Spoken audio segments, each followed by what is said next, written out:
আসসালামু আলাইকুম রহমতুল্লাহি বারকাতু। আলহামদুলিল্লাহ ওয়াহদা ওয়াসসালাতু ওয়াসসালামু আলা মান লা নাবিয়্যা বা'দা আম্মা বাদ। পৃথিবীতে সবচেয়ে মূল্যবান সম্পদ হচ্ছে সময়। অথচ সেই সময়কে আমরা সবচেয়ে বেশি অবমূল্যায়ন করি। মূল্যহীন হিসেবে আমরা সময়কে সবচেয়ে বেশি কদর করে থাকি। অথচ পৃথিবীর সবচেয়ে দামি মূল্যবান সম্পদ সময়। এই সময়ের গুরুত্বের ব্যাপারে আমরা যত বেশি গাফিল, অথচ অন্যান্য বিষয়ে আমরা তত বেশি উদগ্রীব, তত বেশি সচেতন। পৃথিবীতে সময়ের মূল্যায়ন যে যত বেশি করবে, সে তত দুনিয়ার জীবনে সফলতা এবং পরকালীন জীবনে সে সবচেয়ে বেশি সফল এবং সফলতা উচ্চ মাকামে অবস্থান করবে। অতএব মানুষের গোটা জীবনটাই হলো সময়। সময় মানেই হলো জীবন, জীবন মানেই হলো সময়। এই সার্বিক সমষ্টির মাধ্যমে জীবনকে মূল্যায়ন করা এবং সময়ের যথাযথ হক আদায় করা প্রত্যেক মুসলিম মুমিনের ইমানি দায়িত্ব, কর্তব্য। আল্লাহ রসুল সাল্লাল্লাহু আলাইহি সাল্লাম সময়ের গুরুত্বের ব্যাপারে অসংখ্য হাদিসের মধ্যে তার যথাযথ হক আদায়ের ব্যাপারে গুরুত্ব আরোপ করেছেন। আল্লাহ রসুল বলছেন, নি'মাতানি মাগবুনুন ফীহিমা কাসীরুম মিনান নাস, আস-সিহহাতু ওয়াল ফারাগ। মানুষ সবচেয়ে দুইটি নিয়ামতের ক্ষেত্রে সবচেয়ে বেশি গাফিল। অধিকাংশ মানুষ এই দুইটি নিয়ামতের ব্যাপারে সবচেয়ে বেশি গাফলতি করে। একটি হচ্ছে শারীরিক সুস্থতা, দ্বিতীয় হলো অবসর সময় তথা ফ্রি সময়। আল্লাহ নবী অন্য হাদিসে বলছেন, ইগতানিম খামসান ক্বাবলা খামসিন, পাঁচটি জিনিস আসার পূর্বে পাঁচটি জিনিসকে মূল্যায়ন করতে হয়। এক, আল্লাহ নবী বলছেন যে শাবাবাকা ক্বাবলা হারামিক, অর্থাৎ বার্ধক্যতা আসার পূর্বে যৌবনকালকে মূল্যায়ন করতে হয়।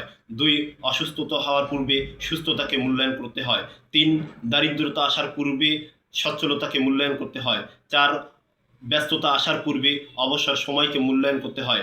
পাঁচ, মৃত্যু আসার পূর্বে গোটা জীবনকে মূল্যায়ন করতে হয়। ঠিক তেমনিভাবে রাসূলের সাহাবী তারাও সময়ের যথাযথ মূল্যায়ন করতেন। এবং কি সাহাবী আবদুল্লাহ ইবনে মাসউদ রাদিয়াল্লাহু আনহু তিনি বলছেন, মা নাদিমতু আলা শাইয়িন নাদমি আলা ইয়াউমিন। তিনি বলছেন যে আমি অন্য কোনো বিষয়ের ক্ষেত্রে যত বেশি আফসোস করি, তার চেয়ে বেশি সবচেয়ে আফসোস করি গরাবাত শামসুহু ওয়া নাকাসা ফিহি আজালি ওয়া লাম ইয়াজদিদ ফিহি আমালি। আমার যে দিন অতিবাহিত হয়ে গেছে, অথচ আমি সেই দিনে কোনো আমল আমি বৃদ্ধি করতে পারিনি। আমার জীবনের সময় ছুটে গেল, অথচ আমি আমার জীবনের আমল পুঁজি সঞ্চয় করতে পারিনি। এই দিনের ব্যাপারে সবচেয়ে আমি আফসোস, সবচেয়ে বেশি আমি টেনশন ফিল করি।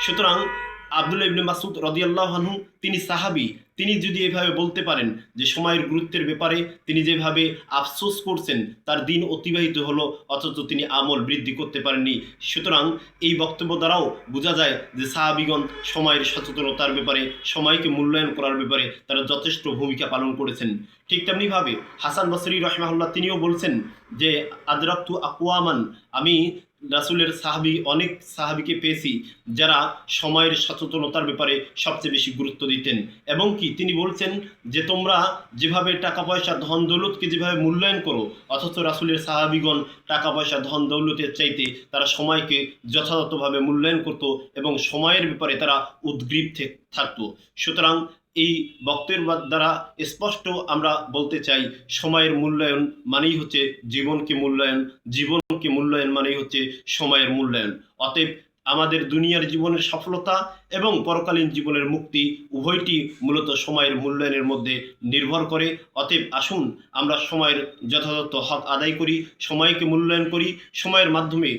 দুনিয়া এবং পরকালীন জীবনের সফলতার পথ খুঁজি। আল্লাহ তাআলা সেই তৌফিক দান করুন। আমিন। সালামু আলাইকুম ওয়া রাহমাতুল্লাহি ওয়া বারাকাতুহু।